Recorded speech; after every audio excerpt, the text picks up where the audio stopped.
Batman, welcome to Latveria. Your journey from Gotham was unhindered, yes.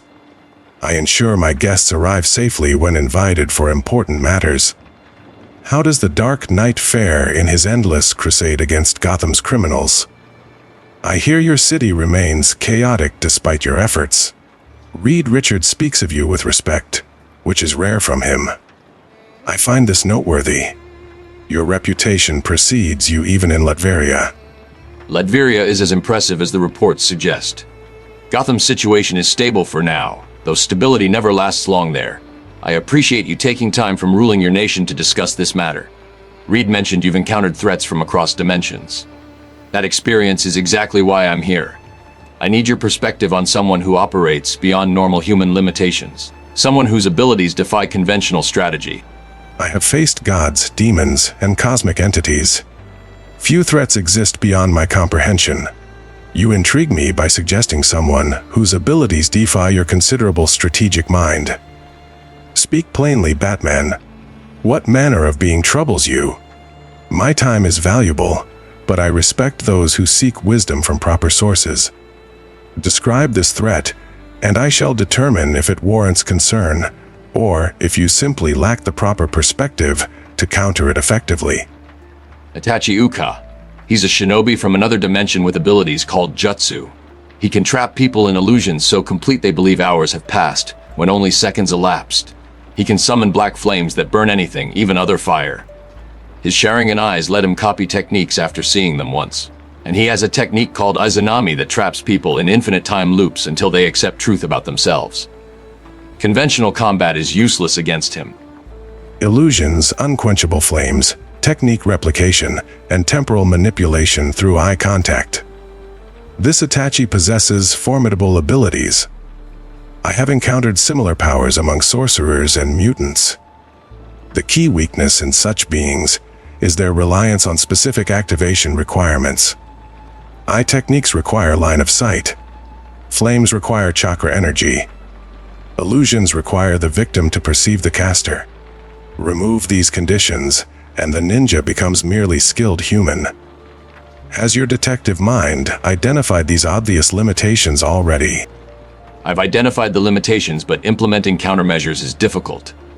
Avoiding eye contact with someone who moves faster than normal humans can track is nearly impossible. His black flames don't require fuel and can't be extinguished by conventional means. And his illusion techniques work even through reflections or brief glimpses. The Izanami specifically is designed to work on anyone trapped in cyclical thinking or self-deception. It's a philosophical weapon as much as a combat technique. A philosophical weapon that exploits mental patterns. Fascinating. I understand this concept well. Those trapped in ego and delusion make easy prey for such techniques. The ninja has essentially weaponized self-awareness or lack thereof. But I see the flaw. This Izanami requires the target to be in denial about something fundamental. One who accepts truth completely, who sees themselves clearly without delusion, cannot be trapped. Are you asking me for advice because you fear your own mental state makes you vulnerable? My mental state isn't the issue.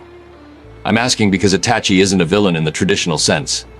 He massacred his entire clan except his younger brother, but did it to prevent a coup that would have caused civil war.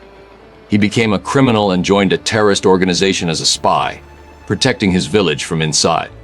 Every horrible thing he's done served a greater good. That moral complexity makes him unpredictable. I can't profile him like normal criminals. Ah, the dutiful soldier who commits atrocities for the greater good. I know this archetype well. I have made similar choices for Latveria's benefit. The difficulty in countering such individuals is that traditional leverage fails. Threats mean nothing to someone who's already sacrificed everything. Bribes are meaningless to someone serving higher purpose. You cannot predict their actions using conventional criminal psychology because they operate on entirely different value system. What specifically has Itachi done that requires your contingency? Let's get Robin's input. Itachi's entire life was defined by impossible choices forced on him by authority figures who failed him. He was made to choose between his family and his village when he was only 13 years old. Everything he did afterward was trying to atone for that choice while protecting his brother Suzuki. His weakness isn't tactical, it's emotional. He's defined by guilt and the burden of his actions. If someone could show him there was another way, that his sacrifice wasn't necessary, it would devastate him more than any weapon could. The boy speaks wisdom beyond his years. Guilt is a powerful weapon against those who carry it. I have seen strong warriors crumble when shown their sacrifices were unnecessary. But weaponizing Itachi's guilt requires understanding the political situation that forced his choice. You would need to prove the Uchiha coup could have been prevented peacefully. That requires deep knowledge of his dimension's history and politics. Do you possess such knowledge, Batman? Or is this theoretical contingency for potential threat? I've been studying his dimension through dimensional observation technology borrowed from Star Labs. The Uchiha coup could have been prevented through negotiation if Konoha's leadership had acted in good faith. But they chose paranoia and marginalization instead. Itachi was trapped between a corrupt government and a desperate clan. Neither side was entirely right or wrong. If I could show him documented evidence that diplomatic solutions existed, that children didn't have to be made into killers, it would break his resolve completely. Breaking his resolve through revelation of unnecessary sacrifice. Elegant but cruel. I approve of the psychological warfare, but question the morality. You would destroy this man's sense of purpose, the only thing sustaining him through years of being hunted as a criminal. What happens after you shatter his worldview? A broken Uchiha with his powers becoming unstable seems more dangerous than a purposeful one. Have you considered the collateral damage of your contingency? If I may interject, Master Bruce and Lord Doom, this Itachi individual committed genocide against his own family, including innocent civilians and children, because authorities told him it was necessary.